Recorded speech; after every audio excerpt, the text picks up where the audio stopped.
علامہ تفتازانی شرح عقائد نسوی فرماتے ہیں چونکہ قرآن مجید نے کرامات کا وجود ثابت کر دی ہے اس لیے اب اس پر دلائل کی اس بات کی ضرورت نہیں، یہ ثابت شدہ امر ہے، احادیث مبارکہ سے کرامات ثابت ہے۔ میرے آقا کریم نے کرامات کو بیان فرمایا ہے۔ بنی اسرائیل میں ایک نوعمر بچہ ہے، نابینوں کو دم کرتا ہے، اللہ شفا عطا فرماتا ہے۔ اندھے لوگ ماتر ساتھ نابینے آتے ہیں، یبرئ الاکمہ والابرص، وہ مادر زاد نابینوں کو دم کرتا ہے، اللہ انہیں شفا عطا فرماتا ہے۔ مسلم شریف میں یہ حدیث پاک، اصحاب الاخدود کا واقعہ پڑھ کے دیکھیں، مسلم شریف میں میرے آقا کریم نے بنی اسرائیل کے ایک ولی کی کرامت بیان فرمائی ہے کہ وہ نابینوں کو دم کرتا تھا، اللہ نظر عطا فرماتا۔ صحابہ کرام کی کرامات وہ حدیث کی کتابوں میں موجود۔ حضرت فاروق اعظم رضی اللہ تعالیٰ عنہ کے دور میں آگ لگی ہے اور اس قبیلے کے لوگ بھاگے ہوئے مدینہ منورہ پہنچ گئے۔ حضرت فاروق اعظم سے عرض کرتے ہیں آگ پھیلتی جا رہی ہے، آپ مدد فرمائیں۔ حضرت فاروق اعظم نے کوئی لشکر نہیں بھیجا کہ جاؤ جا کے پانی گراؤ، فائر بریگیڈ کو نہیں بھیجا، اس دور میں یہ انتظامات نہیں تھے۔ آپ نے اپنی چادر جو لی ہوئی تھی وہ چادر اتار کے اس قاصد کو دی، فرمایا جاؤ جا کے آگ کے سامنے میری چادر پھیلا، میری چادر پھیلا کے آگ کو میری چادر دکھاؤ اور کہو یہ رسول اللہ کے غلام اور عدل کرنے والے حکمران عمر کی چادر۔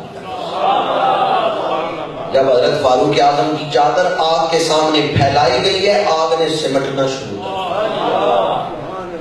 ہر مشکل دی کنجی یارو، دریائے نیل کو خط لکھا ہے، آج تک دریائے نیل خشکی نہیں۔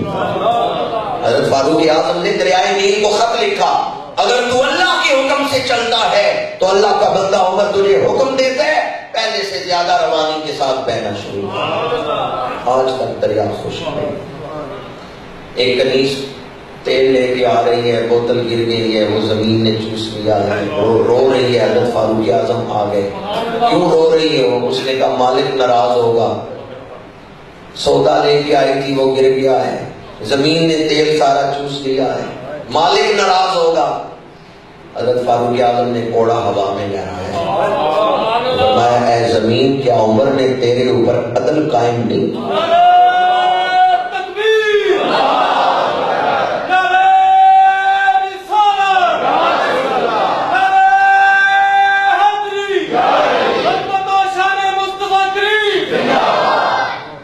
جس طرح چشمہ ابلتا ہے اس طرح وہ تیل زمین سے باہر آنے لگا، اور آپ نے اس کنیز سے فرمایا ہے تیرا جو تیل گرا ہے وہ بھر لیا، اس نے وہ بھر لیا۔ مولانا روح فرماتے ہیں اور یارا ہست قدرت از الہ، باز گردانت تیرے جستا باز گردانت زیرہ، اور یارا ہست قدرت از الہ تیرے جستا باز گردانت زیرہ، وہ تیر جو کمان سے نکل چکا ہے، اللہ والوں کو اللہ نے یہ شان بخشی ہے وہ چلے ہوئے تیر کو بھی واپس موڑ دیں۔ لیکن مولانا روم نے یہ جو لکھا نا از الہ، اس میں عقیدہ واضح کر دیا ہے کہ اللہ والوں کے پاس جو کچھ ہے یہ اللہ کی عطا ہے۔ اور یارا ہست قدرت از الہ، یہ شان جو انہیں ملی ہے یہ اللہ کی طرف سے۔ حضرت بشر حافی رحمت اللہ تعالی علیہ، آپ حضرت معروف کرکی رحمت اللہ علیہ سے ملنے جا رہے ہیں، راستے میں دریا ہے، تیز تیز چلتے ہوئے گئے، پر دریا پہ پہنچے تو ملا کشتی لے کے جا چکا تھا، کشتی وہاں کوئی نہیں، ملا مسافروں کو بٹھا کے کنارہ چھوڑ چکا ہے۔ حضرت بشر حافی جس طرح خشکی پہ چلتے ہوئے آئے تھے اسی طرح پانی پہ چلتے ہوئے دریا پہنچے۔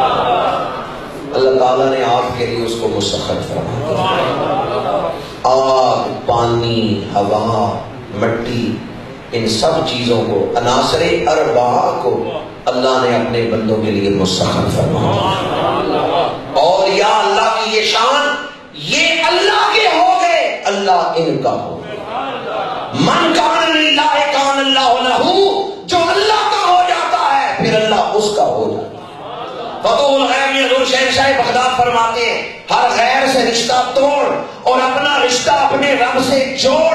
جب تو اپنا رشتہ، قلب کا رشتہ، بندگی کا رشتہ اپنے رب سے جوڑ لے گا، اللہ تجھے بھی اس مسند پہ بٹھا دے گا، جو تو کہے گا وہ ہو جائے گا.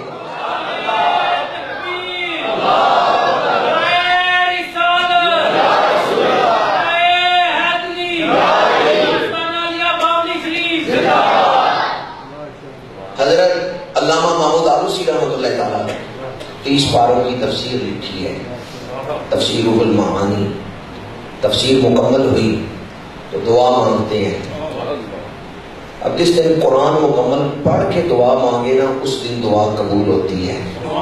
تو جس دن پوری تفسیر لکھ کے دعا کریں.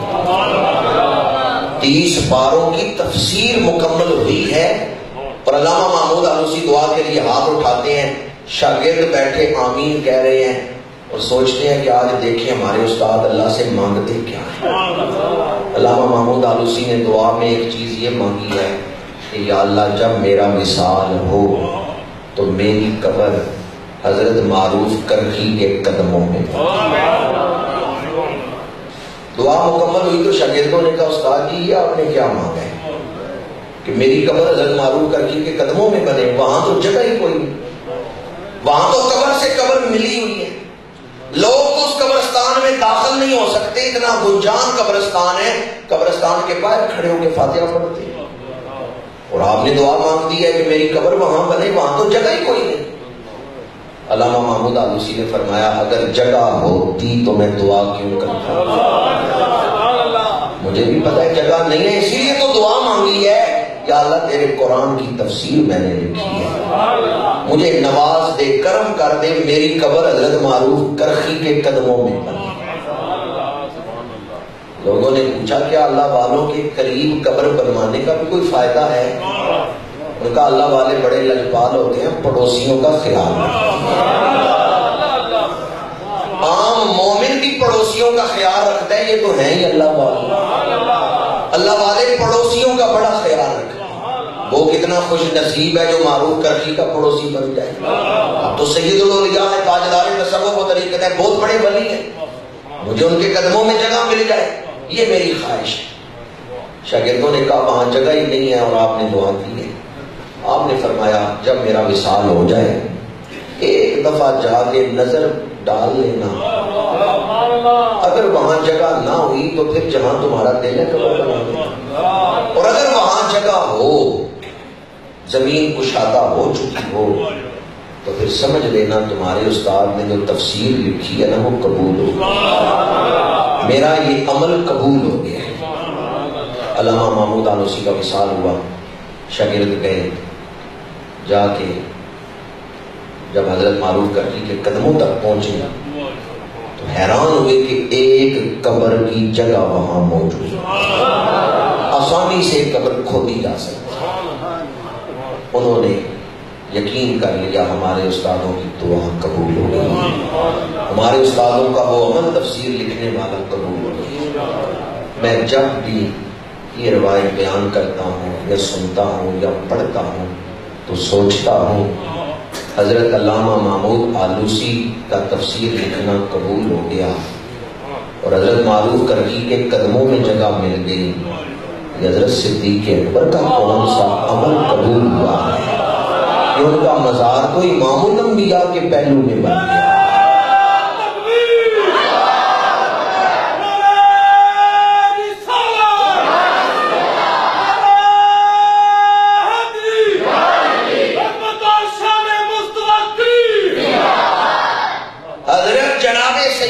صدیق اکبر کو پڑوس کس کا ملا ہے؟ کیا مقدر ہے صدیق و فاروق کے جن کا گھر رحمتوں کے خزینے. علامہ محمود آلوسی کا تفسیر لکھنا قبول ہو جائے، دعا مانگنا قبول ہو جائے تو معروف کرخی رضی اللہ تعالیٰ عنہ کے قدموں میں جگہ مل جاتی ہے. یہ صدیق اکبر کا کون سا عمل قبول ہوا ہے کہ انہیں امام الانبیاء کے پہلو میں جگہ مل گئی؟ یہ حضور کے پڑوس میں. حضرت سیدنا صدیق اکبر کا مقدر اوج بھی ہے. آؤ دیکھو اللہ نے صدیق اکبر کو مقدر کیا عطا فرمایا، نصیبہ کتنا اونچا ہے.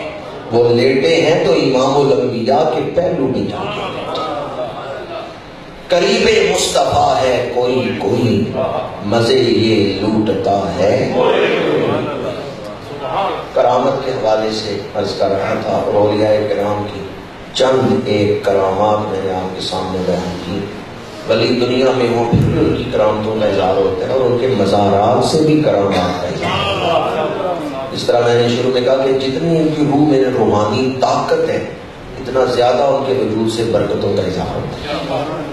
اسرار الاولیاء میں قطب الاقطاب شیخ و شیوخ حضرت بابا فرید الدین مسعود گنج شکر رحمۃ اللہ تعالی علیہ فرماتے ہیں کہ میں اجمیر شریف حضرت خواجہ خواجگاں خواجہ معین الدین چشتی اجمیری رحمۃ اللہ تعالی علیہ کے مزار کے پاس بیٹھا سورہ کہف پڑھ رہا ہوں. ایک لفظ میں بھول گیا، وہ نہیں پڑھ سکا، آگے چلا گیا تو مزار سے خواجہ صاحب کی آواز آئی، فرید الدین اپنی تلاوت ٹھیک کر. فرید الدین اپنی تلاوت ٹھیک. کہتے ہیں 2 دفعہ یہ آواز آئی ہے کہ فرید الدین اپنی تلاوت ٹھیک کر. میں نے پھر شروع سے تلاوت کی. جب اس آیت پہ پہنچا تو مجھے یاد آیا کہ یہ آیت میں چھوڑ گیا، یہ الفاظ میں نہیں پڑھ سکا تھا کہ صاحب مزار نے میری اصلاح فرمائی. میں سوچتا ہوں جب حضور کے غلاموں کی یہ شان ہے کہ وہاں بیٹھ کے کوئی تلاوت کرے تو وہ سن رہے ہیں، تو مسجد نبوی میں تلاوت کرنے والے وہاں بیٹھ کے درود پڑھنے والوں کی کیا شان ہے. ایک زائر مسجد نبوی میں تلاوت کر رہے تھے تو آواز کچھ اونچی ہو گئی، تو حضور کی زیارت تھی. حضور نے انہیں فرمایا شوئے شوئے، ذرا آہستہ آہستہ. حضور نے فرمایا کچھ آہستہ تھا. وہ کہتے ہیں مجھ سے یہ تو غلطی ہوئی تھی کہ میں اونچی پڑھ رہا تھا، اور اس پر جو کرم ہو گیا حضور کی زیارت ہوئی اور حضور نے فرمایا آہستہ تلاوت.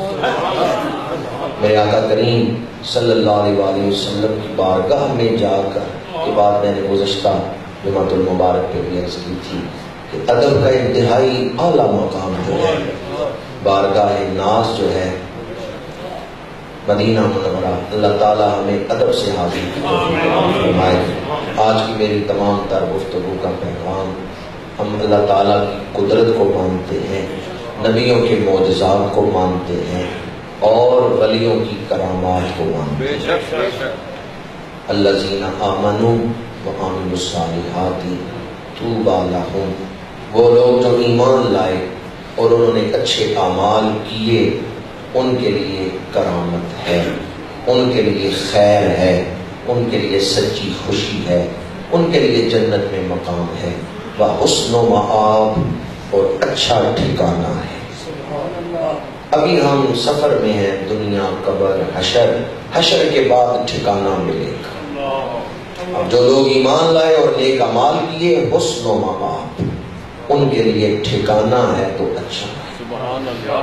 جو دنیا میں قرآن پڑھتا ہے، موت آئے گی تو قرآن پڑھتے ہوئے، اور حشر میں اٹھے گا تو قرآن پڑھتے ہوئے. جن کاموں میں زندگی گزر رہی ہے اسی کام میں موت آئے گی، اور جس کام میں موت آئے گی بندہ اسی میں حشر کے دن اٹھے گا. اس لیے کوئی دن یاد الہی سے خالی نہ گزرے. اللہ تعالیٰ ہمیں اپنی یاد کی توفیق فرمائے.